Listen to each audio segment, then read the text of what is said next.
Dan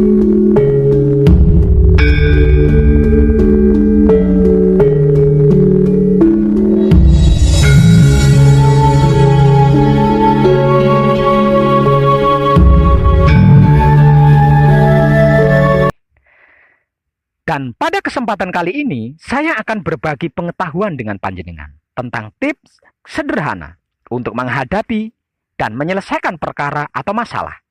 Selamat rahayu selalu bagi panjenengan, je. Begini, saya punya tips sederhana untuk menghadapi bahkan menyelesaikan masalah-masalah atau perkara-perkara, apapun perkara atau masalahnya.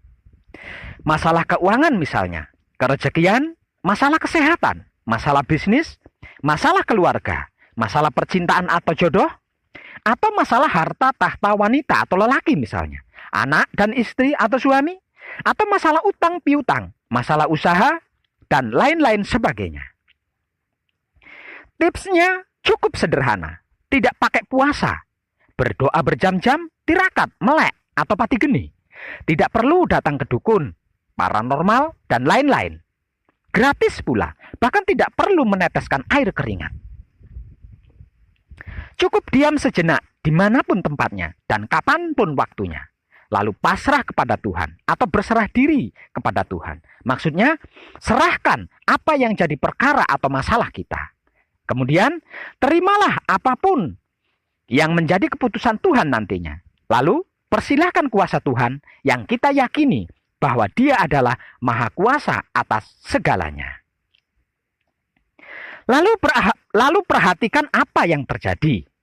Percaya atau tidak percaya, ini pasti. Seiring berjalannya proses 3 hal yang sudah kita lakukan tadi, kita akan dapat merasakan kenyataan cinta kasih sayang Tuhan yang sedang menyelesaikan perkara atau masalah kita dengan rapi dan indah, bahkan mewah. Sempurna lagi kemewahannya. Jangan abaikan, segera sambut cinta kasih sayang itu dengan ucapan terima kasih sesadar-sadarnya dan selembut mungkin. Semakin diterima kasihi dengan kelembutan kesadaran kita yang sadar, semakin perkara dan masalah-masalah kita satu persatu diselesaikan oleh Tuhan dengan rapi, indah, dan mewah lagi sempurna. Kalau sudah selesai, jangan lupa dan jangan egois ya.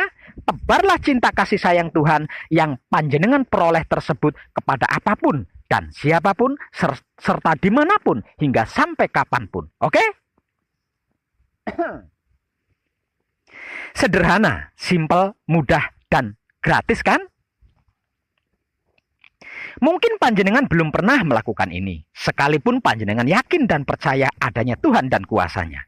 Karena mayoritas orang pada umumnya, Tuhan tidak lebih hanya dijadikan sebagai satpam saja.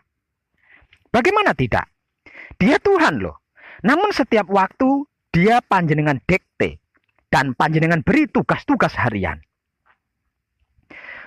Dia panjenengan suruh untuk melancarkan usaha, perjodohan, bisnis, kerezekian panjenengan.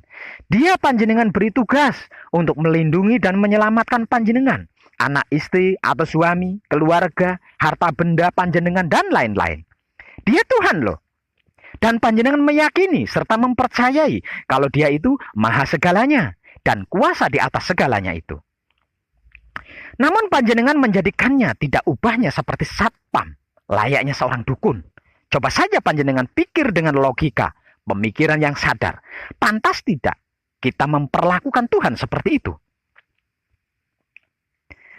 Apapun sikonnya, kita nyaris tidak pernah pasrah atau berserah diri kepadanya. Kita selalu sok mampu dan sok bisa, bahkan sok kuasa. Padahal secara pengertian dan pemahaman, bahkan pengetahuan, kita sudah mengerti dan paham, serta tahu bahwa kita tidak memiliki daya dan upaya apapun jika tanpa Dia. Dan Dialah yang kuasa atas segalanya. Namun kita nyaris tidak pernah menerima kuasanya yang maha segalanya itu. Apalagi mempersilahkan kuasanya untuk berdaulat atas kuasanya yang maha agung lagi dahsyat itu. Padahal Apapun dan bagaimanapun bentuk usaha kita, tidak ada satupun yang membuahkan hasil yang sempurna. Selalu mengecewakan, merugikan sesama makhluk hidup, bahkan menyakiti. Tidak memuaskan dan selalu kurang, ingin lebih dan lebih. Untuk panjenengan semuanya tanpa terkecuali, yang merasa dan mengaku percaya dan yakin akan adanya Tuhan dan kuasanya. Mulai sekarang, apapun dan bagaimanapun perkara dan masalahnya yang sedang dialami, mari kita pasrah. Berserah diri kepada Tuhan. Akui kebodohan dan kesombongan serta ketidakberdayaan kita selama ini. Yang selama ini sok tahu, sok pintar, sok bisa, sok kuat dan sok kuasa. Padahal hasilnya nol putul. Mari kita terima apapun yang menjadi keputusan Tuhan.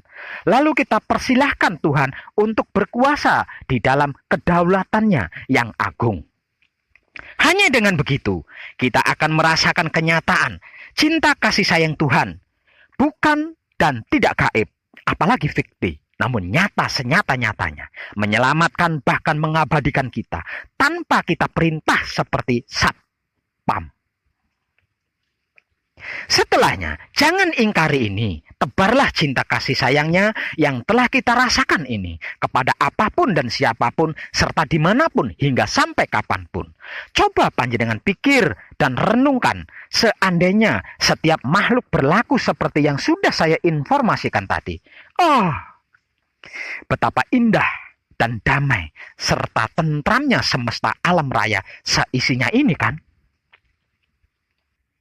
Itulah benar-benarnya benar, yang selama ini populer dikenal dengan sebutan iman, dan saya menyebutnya sebagai Wahyu Pancalaku. Jadi, Wahyu Pancalaku yang selama ini dikenal sebagai iman pada umumnya, itu bukan yakin atau percaya saja, karena diyakini atau tidak, dipercayai atau tidak, Tuhan tetap Tuhan. Dia sama sekali tidak mengalami keuntungan dan kerugian atas yakin dan percaya atau tidak tersebut. Untuk apa percaya atau yakin, bahkan hakul yakin kepada Tuhan, kalau tidak pernah berserah diri kepadanya?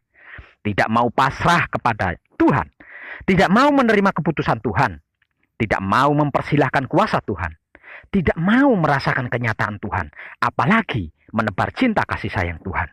Untuk apa percayanya? Buat apa yakinnya? Makan tuh percaya dan yakinmu. Jikalau pikiran, hati dan syahwatmu belanggentakan seperti sampah. Namun sayang, hanya sedikit saja yang kesadarannya tergugah dan mengarah ke sini. Namun sedikit pun tidak masalah. Itu sudah lebih baik daripada sama sekali tidak ada. Toh apapun alasannya, kebaikan tetap kebaikan dan pasti lebih baik dari yang tidak baik. Bukankah begitu? Dan semoga saja dengan tayangnya video saya yang satu ini dapat dan bisa menambah jumlah orang-orang yang tergugah kesadarannya dan tercerahkan hati nuraninya. Karena ini adalah zaman dan waktunya kedaulatan Tuhan terjadi atas semuanya, segalanya dan seluruhnya yang ada, bahkan yang tidak ada. Barang siapa yang tidak mau menolak, maka tergilaslah dia oleh sapu jagat, pembersih semesta alam raya seisinya. Namun saya tidak yakin apakah yang sudah saya informasikan ini tadi bisa dilakukan jika tanpa wahyu panca gaib?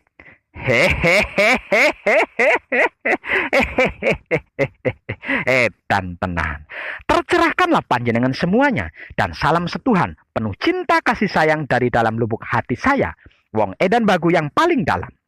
Selamat, selamat, selamat, rahayu, rahayu, rahayu, damai, damai, damai tentram. Saya Wong Edan Bagu ngaturaken sugeng rahayu lir ing sambikala amanggih yuwana pinayungan mring ingkang maha suci. Basuki yuwana teguh rahayu slamet. Berkah selalu untuk semuanya tanpa terkecuali. Terutama para sedulur, khususnya para kadang konto dan kanti anom, serta sepuh saya yang senantiasa direstui yang dat maha suci hidup. Om. Santi, santi, santi om. Wassalamualaikum warahmatullahi wabarakatuh. Terima kasih, terima kasih, terima kasih, dan salam kebajikan.